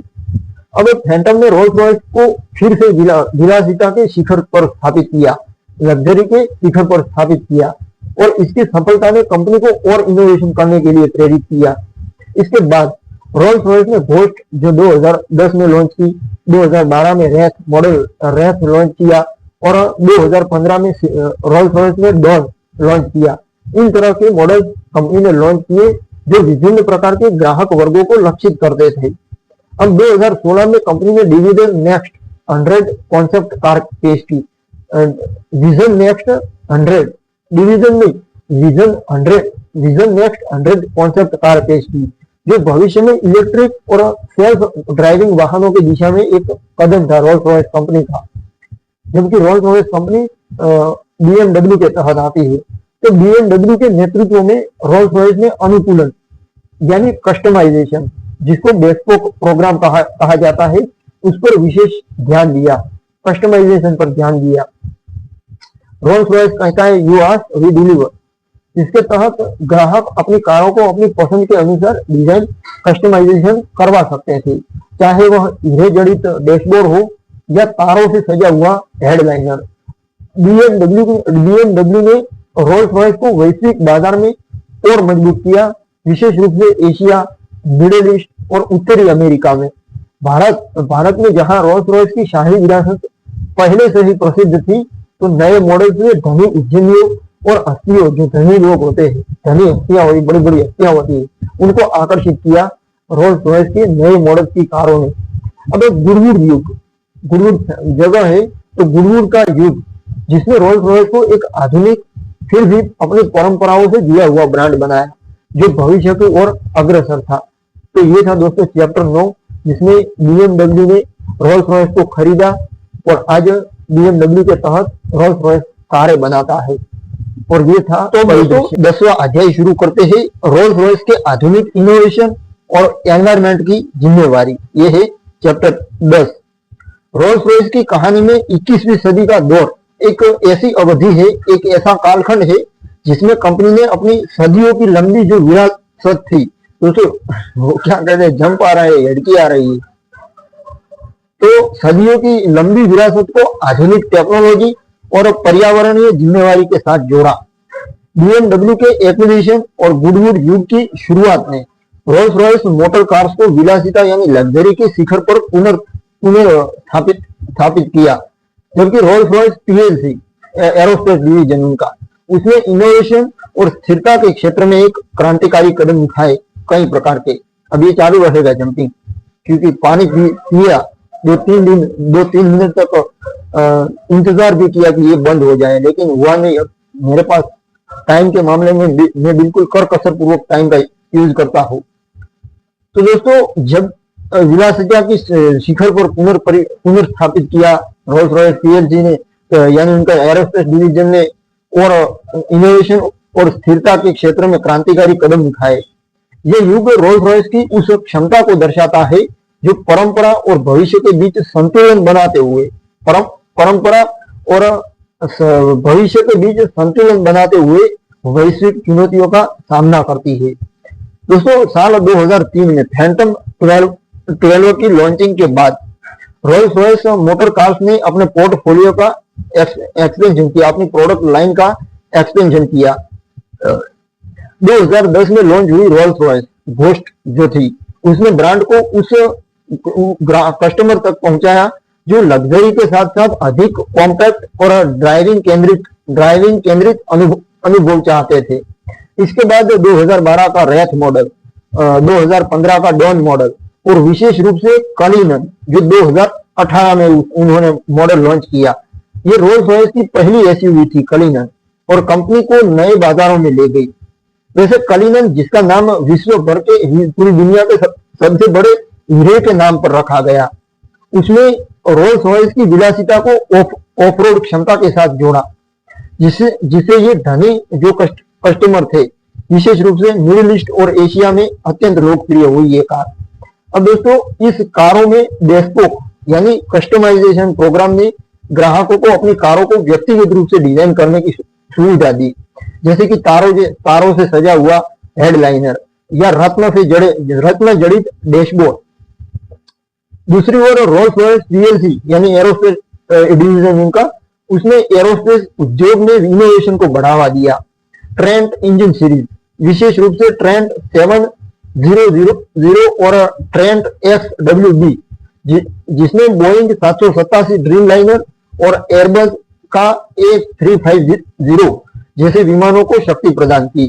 ये इंजन फ्यूल एफिशिएंसी और कम उत्सर्जन के लिए डिजाइन किए गए थे, जो पर्यावरणीय यानी एनवायरमेंटल स्टेबिलिटी के प्रति कंपनी की प्रतिबद्धता को दर्शाते थे। दोस्तों रोल्स रॉयस ने 2030 तक जीरो कार्बन उत्सर्जन के लक्ष्य को अपनाया और इस दिशा में कई महत्वाकांक्षी परियोजनाएं भी शुरू की, कई प्रोजेक्ट उन्होंने शुरू किए। इनमें से सबसे उल्लेखनीय प्रोजेक्ट था हाइब्रिड इलेक्ट्रिक और पूर्ण इलेक्ट्रिक एरोस्पेस टेक्नोलॉजी का विकास। हाइब्रिड इलेक्ट्रिक और पूर्ण इलेक्ट्रिक, ये दोनों प्रकार के उन्होंने प्रोजेक्ट शुरू किए जो उल्लेखनीय थे। अब रोल्स रॉयस ने एक्सेल ACCEL इसका पूरा नाम क्या होता है वो मैं बताता हूँ।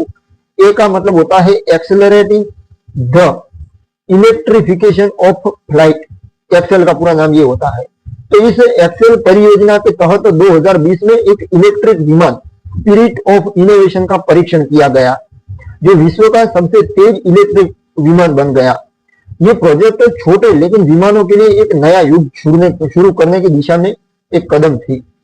इसके अलावा कंपनी ने छोटे मॉड्यूलर रिएक्टर SMR उस पर काम शुरू किया, जो क्लीन एनर्जी उत्पादन के लिए डिजाइन किए गए थे। दोस्तों ये रिएक्टर न केवल बिजली उत्पादन के लिए बल्कि अंतरिक्ष यानी स्पेस एक्सप्लोरेशन और औद्योगिक अनुप्रयोगों के लिए भी संभावनाएं खोल रहे थे। रोल्स रॉयस मोटर कार्स ने भी एनवायरमेंट की जिम्मेवारी को अपनाया।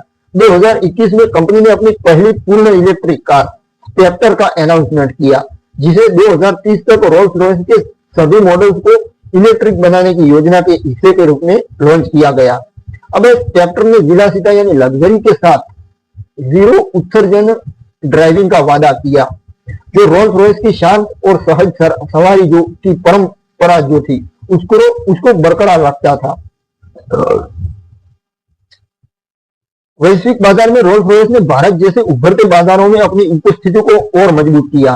भारतीय उद्यमियों, बॉलीवुड हस्तियों और धनी परिवारों ने रोल्स रॉयस की कारों को अपनी सफलता का प्रतीक बनाया। कंपनी ने भारत में विशेष बेस्पोक मॉडल यानी कस्टमाइज्ड मॉडल पेश किए, जो भारतीय संस्कृति और शिल्प कौशल यानी डिजाइन से प्रेरित थे, जैसे कि पीकॉक थीम वाले इंटीरियर। ये युग रोल्स रॉयस की उस क्षमता को दर्शाता है जो परंपरा को नवाचार के साथ जोड़कर भविष्य की ओर आगे बढ़ती है। अब एनवायरमेंटल स्टेबिलिटी और टेक्नोलॉजिकल उत्कृष्टता के प्रति कंपनी की प्रतिबद्धता ने इसे 21वीं सदी में भी प्रासंगिक यानी रिलेवेंट और प्रेरणादायक बनाए रखा। तो ये था दोस्तों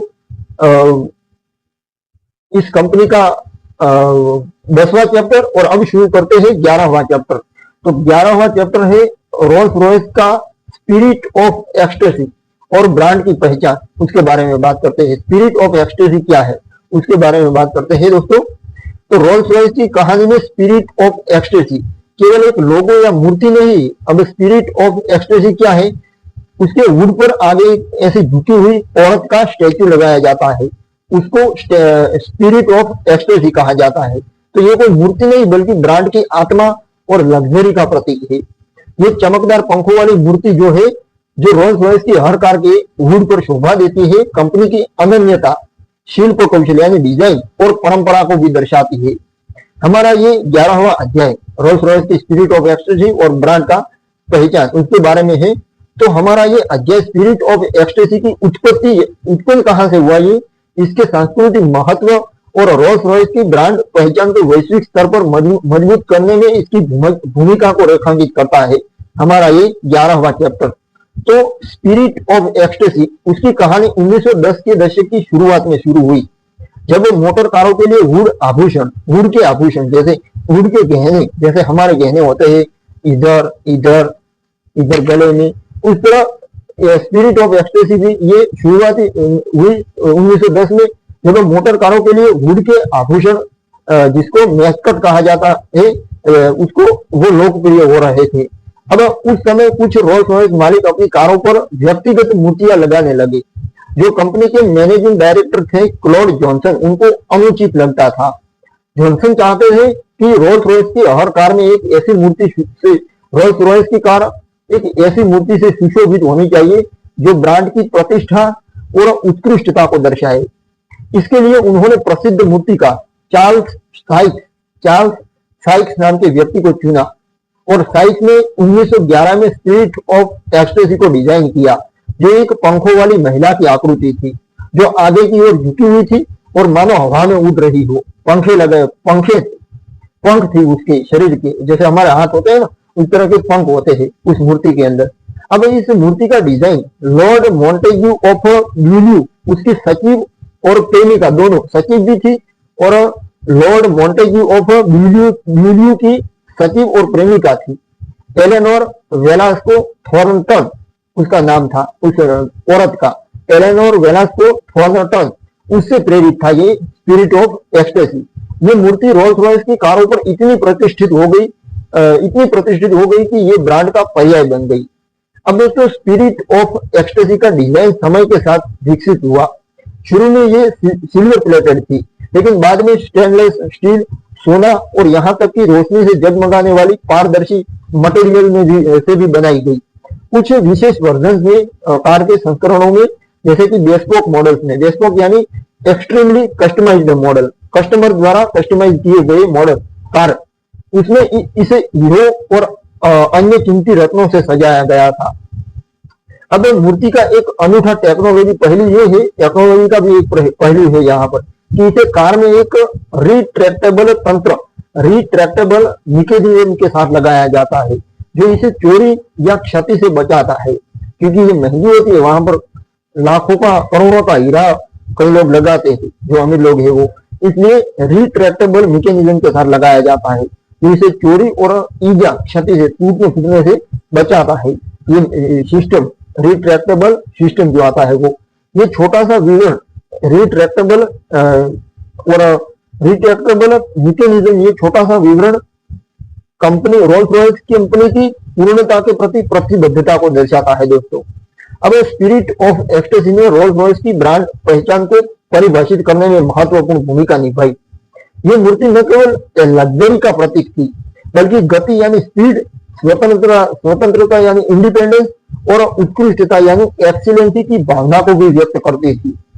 अब कंपनी ने इस प्रतीक को अपनी मार्केटिंग स्ट्रेटेजी का केंद्र बनाया। रोल्स रॉयस ने कभी भी बड़े पैमाने पर एडवर्टाइजमेंट पर भरोसा भी नहीं किया। इसके बजाय ये विशेष आयोजन, जैसे कि टेबल बीच कॉन्कोर्स डी एलेगेंस, टेबल बीच कॉन्कोर्स डी एलेगेंस और प्रभावशाली व्यक्तियों के साथ पार्टनरशिप पर केंद्रित रही इसकी एडवर्टाइजमेंट। तो दोस्तों अब मेरी वो कूद के मरा रही थी वो बंद हो गई। दोस्तों स्पिरिट ऑफ एक्सटेसी ने हर रोल्स रॉयस कार को एक कलाकृति के रूप में प्रस्तुत किया, जो धनी और विशिष्ट कस्टमर को आकर्षित करती थी। अब भारत में स्पिरिट ऑफ एक्सटेसी ने रोल्स रॉयस की शाही विरासत को और मजबूत किया। भारतीय कस्टमर, विशेष रूप से उद्यमियों और हस्तियों ने इस मूर्ति को अपनी सफलता और प्रतिष्ठा के प्रतीक के सिंबल के रूप में देखा। अब उनका बेस्पोक प्रोग्राम के तहत, यानी कस्टमाइज कर सकता है कस्टमर, तो उसको बेस्पोक प्रोग्राम के तहत, कस्टमाइजेशन प्रोग्राम के तहत कई भारतीय ग्राहकों ने अपनी कारों को भारतीय संस्कृति से प्रेरित तत्वों जैसे कि सोने की पत्तियों और पारंपरिक कढ़ाई उसके साथ कस्टमाइज किया अपनी मूर्ति को, कार को, सब कुछ, जिसमें स्पिरिट ऑफ एक्सटेसी एक केंद्रीय तत्व थी। एरोस्पेस डिवीजन उनका, उसमें भी रोल्स रॉयस ने अपनी ब्रांड को उत्कृष्टता के साथ जोड़ा। ट्रेंट इंजनों की सफलता और एनवायरमेंटल स्टेबिलिटी की दिशा में कदमों ने, उनकी योजनाओं ने कंपनी को इनोवेशन का प्रतीक बनाया। अब दोस्तों स्पिरिट ऑफ एक्सटेसी, हालांकि केवल ऑटोमोबाइल डिवीजन से जुड़ी थी, रोल्स रॉयस की समग्र भावना को दर्शाती थी। सिर्फ जुड़ी हुई थी सिर्फ ऑटोमोबाइल डिवीजन से, कारों में, विमानों में तो लगाई नहीं जाती थी, लेकिन फिर भी रोल्स रॉयस की समग्र भावना को दर्शा देती थी। फिर भी ये मूर्ति छोटी सी, एक ऐसी कंपनी जो परंपरा और भविष्य को एक साथ जोड़ती है। स्पिरिट ऑफ एक्सटेसी ने रोल्स रॉयस को एक ब्रांड के रूप में अमर बनाया, जो सिर्फ कारें या इंजन नहीं बनाता, बल्कि एक जीवन शैली और सपनों का प्रतीक है। ये मूर्ति रोल्स रॉयस की उस यात्रा का प्रतीक है, उस सफर का प्रतीक है जो चुनौतियों को पार करते हुए हमेशा शिखर की ओर बढ़ती रही। तो ये था दोस्तों 11वां चैप्टर। अब आखिरी चैप्टर शुरू करते हैं, 12वां चैप्टर। 11वें चैप्टर में मैंने स्पिरिट ऑफ एक्सटेसी के एक अलग चैप्टर बनाकर आपको बताया। अब आखिरी चैप्टर में रोल्स रॉयस कंपनी भविष्य की ओर किस तरफ जा रही है कंपनी, इसकी थोड़ी झलक देते हैं। तो रोल्स रॉयस की कहानी दोस्तों, जो 1904 में चार्ल्स रोज और हेनरी रॉयस की एक असाधारण मुलाकात से हुई थी, आज एक वैश्विक प्रतीक है दोस्तों। रोल्स रॉयस लग्जरी, इंजीनियरिंग की उत्कृष्टता और इनोवेशन का सिंबल है। सिल्वर घोस्ट के युग से लेकर मर्लिन इंजन की युद्धकालीन विजय, भारतीय महाराजाओं के वैभव से लेकर BMW के तहत पुनर्जनन तक, रोल्स रॉयस ने हर चुनौती को अवसर में बदला है। अब 21वीं सदी में कंपनी भविष्य की ओर अग्रसर है, भविष्य की ओर आगे बढ़ती जा रही है, जहां स्टेबिलिटी, इलेक्ट्रिक मोबिलिटी और टेक्नोलॉजी इनोवेशन इसके दृष्टिकोण का केंद्र है। ये हमारा अंतिम अध्याय चैप्टर रोल्स रॉयस की भविष्य की योजनाओं और उसकी अमर विरासत को रेखांकित करता है। रोल्स रॉयस मोटर कार्स ने 21वीं सदी में अपनी लग्जरी की परंपरा को बनाए रखते हुए भविष्य के लिए महत्वाकांक्षी कदम उठाए हैं। साल 2023 में लॉन्च हुई स्पेक्टर कंपनी की पहली पूर्ण इलेक्ट्रिक कार इस दिशा में एक मील का पत्थर है, एक कदम है। ये जो स्पेक्टर लॉन्च हुई उसने न केवल जीरो उत्सर्जन ड्राइविंग प्रदान किया, बल्कि रोल्स रॉयस की शांत और सहज सवारी की परंपरा को भी बरकरार रखती है। कंपनी ने अनाउंस किया है कि 2030 तक उसका पूरा पोर्टफोलियो, पूरी हर प्रोडक्ट इलेक्ट्रिक हो जाएगी, जिससे रोल्स रॉयस एनवायरमेंटल स्टेबिलिटी के युग में अग्रणी बन रही है। अब स्पेक्टर की सफलता ने यह साबित किया कि लग्जरी और स्टेबिलिटी एक साथ चल सकते हैं, और इसने नए कस्टमर, विशेष रूप से टेक्नोलॉजी प्रेमी युवा उद्यमियों को आकर्षित किया। एरोस्पेस डिवीजन उनका रोल्स रॉयस PLC कहा जाता है, वो भी भविष्य के लिए क्रांतिकारी इनोवेशन के लिए कदम उठा रही है, वो डिवीजन भी। अब कंपनी ने साल 2030 तक जीरो कार्बन उत्सर्जन के लक्ष्यों को अपनाया है और इसके लिए कई इनोवेशन भी शुरू किए हैं। अब याद करो वो एक्सेल प्रोजेक्ट। तो एक्सेल प्रोजेक्ट के तहत विकसित spirit of innovation, spirit of ecstasy और स्पिरिट ऑफ इनोवेशन विश्व का सबसे तेज इलेक्ट्रिक विमान, छोटे और मध्यम दूरी के विमानों के लिए इलेक्ट्रिक प्रोपल्शन की संभावनाओं को दर्शाता है। इसके अलावा रोल्स रॉयस ने हाइड्रोजन आधारित फ्यूल और हाइब्रिड इलेक्ट्रिक सिस्टम पर रिसर्च तेज कर दिया है, जो लंबी दूरी के विमानों के लिए स्थायी समाधान प्रदान करते हैं। अब रोल्स रॉयस की छोटे मॉड्यूलर रिएक्टर SMR, उसकी परियोजना भी भविष्य की ऊर्जा आवश्यकताओं को संबोधित करने की दिशा में एक महत्वपूर्ण कदम है। ये रिएक्टर क्लीन, सिक्योर और बिल्कुल चीपेस्ट एनर्जी प्रदान करने के लिए डिजाइन किए गए हैं, जो न केवल बिजली उत्पादन के लिए है, बल्कि अंतरिक्ष अन्वेषण यानी स्पेस एक्सप्लोरेशन और औद्योगिक अनुप्रयोगों के लिए भी उपयोगी हो सकते हैं। अब ब्रिटिश सरकार ने और निजी जो प्राइवेट इन्वेस्टर है उनके समर्थन से रोल्स रॉयस 2030 तक इन रिएक्टर्स को व्यावसायिक रूप से लागू करने की योजना भी बना रही है। वैश्विक बाजार में रोल्स रॉयस ने भारत जैसे उभरते बाजारों में अपनी उपस्थिति को और मजबूत किया है। ये भविष्य की ओर झलक दे रहा हूं मैं आपको। भारतीय कस्टमर, विशेष रूप से उद्यमियों, एंटरप्रेन्योर, बॉलीवुड हस्तियां और धनी परिवारों ने रोल्स रॉयस की कारों को अपनी सफलता का प्रतीक बनाया है। बेस्पोक प्रोग्राम के तहत, कस्टमाइजेशन वाले प्रोग्राम के तहत कंपनी ने भारतीय संस्कृति से प्रेरित डिजाइनों को शामिल किया, जैसे कि पारंपरिक कारीगरी और रंगों से सजी हुई कारें। अब भारत में रोल्स रॉयस की डीलरशिप और सर्विस, उसका नेटवर्क विस्तार भी, उसका एक्सपेंशन भी इसकी प्रतिबद्धता को दर्शाता है। रोल्स रॉयस की भविष्य की दृष्टि केवल टेक्नोलॉजी इनोवेशन तक सीमित नहीं है। कंपनी ने सामाजिक जिम्मेवारी और इंक्लूसिवनेस यानी समावेशिता को सब कुछ सौंप लेना, हर चीज में अपना हाथ आजमाना, अपना दिमाग, अपना सामर्थ्य आजमाना, उसको समावेशिता कहा जाता है। तो समावेशिता को भी प्रायोरिटी दी है। अब इसके डिजिटल और डेटा संचालित समाधान जैसे कि engine health monitoring system aerospace उद्योग में एफिशिएंसी और सुरक्षा को बढ़ा रहे हैं। साथ ही रोल्स रॉयस ने अपने कर्मचारियों और समुदायों के लिए शिक्षा और प्रशिक्षण कार्यक्रमों में भी इन्वेस्टमेंट किया है ताकि अगली पीढ़ी को प्रेरित किया जा सके और एजुकेट किया जा सके। अब रोल्स रॉयस की कहानी नेतृत्व, लीडरशिप, दृढ़ता और उत्कृष्टता की प्रेरणा है। दोस्तों, ये एक ऐसी कंपनी है जो हर युग में चुनौतियों को अवसरों में बदलती रही है, जो आपने देखा। अब भविष्य में रोल्स रॉयस न केवल लग्जरी और इंजीनियरिंग का प्रतीक बनी रहेगी, बल्कि एक ऐसी पावर होगी, एक ऐसी शक्ति होगी जो स्टेबिलिटी और इनोवेशन के साथ दुनिया को बेहतर बनाएगी। तो ये थी दोस्तों मेरी आईबुक रोल्स रॉयस पर कंपनी पर, और दिल की गहराइयों के साथ आपका बहुत बहुत धन्यवाद दोस्तों।